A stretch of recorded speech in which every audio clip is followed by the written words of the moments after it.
سورہ قریش قرآن پاک کی ایک مختصر صورت ہے، صرف 4 آیات کی۔ محمد اسد صاحب فرماتے ہیں کہ یہ صورت قریش قبیلے کے لیے اللہ کی نعمتوں کی یاد دہانی ہے۔ قریش مکے کے رہنے والے تھے اور کعبہ کے نگہبان تھے۔ اللہ نے انہیں 2 بڑی نعمتیں دیں: تجارتی سفر کی سلامتی، سردی میں یمن اور گرمی میں شام کے سفر۔ یہ سفر خطرناک تھے، ڈاکو، جنگ، بھوک، لیکن اللہ نے انہیں امن دیا تاکہ وہ تجارت کر سکیں اور امیر ہوں۔ اسے ایلاف کہا جاتا ہے، یعنی اتحاد، عادت اور تحفظ کا نظام جو قریش کو ملا۔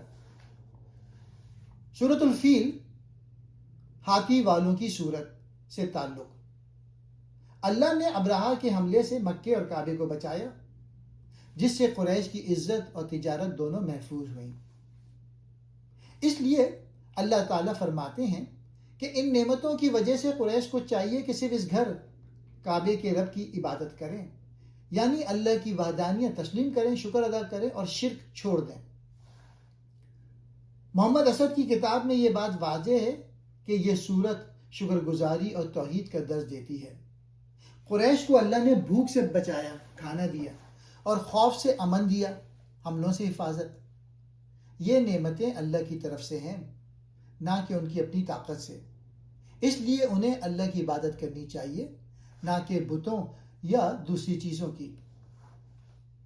یہ صورت ہمیں سکھاتی ہے کہ ہر نعمت، امن، رزق، حفاظت اللہ کی طرف سے ہے۔ نعمت ملنے پر شکر کرو اور عبادت صرف اللہ کی کرو۔ کامیابی اور خوشحالی میں غرور نہ کرو، بلکہ اللہ کو یاد رکھو۔ یہ صورت قریش کو تنبیہ بھی ہے کہ اگر وہ شکر نہ کریں تو نعمتیں چھن سکتی ہیں۔